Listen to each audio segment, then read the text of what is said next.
আর অন্যদিকে গত বছরের ডিসেম্বর মাসে আপনাদের মনে থাকবে লিওনেল মেসির অনুষ্ঠানকে কেন্দ্র করে যেভাবে বিশৃঙ্খলার সৃষ্টি হয়েছিল যুবভারতী ক্রীড়াঙ্গনে, আর এবার সেই ঘটনায় তদন্তের আশ্বাস দিলেন নতুন দায়িত্বপ্রাপ্ত ক্রীড়ামন্ত্রী।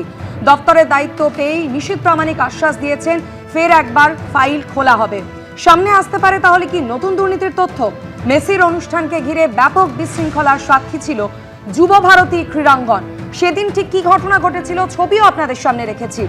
মেসির গায়ে লেপ্টে ছিলেন তৎকালীন ক্রীড়ামন্ত্রী অরূপ বিশ্বাস।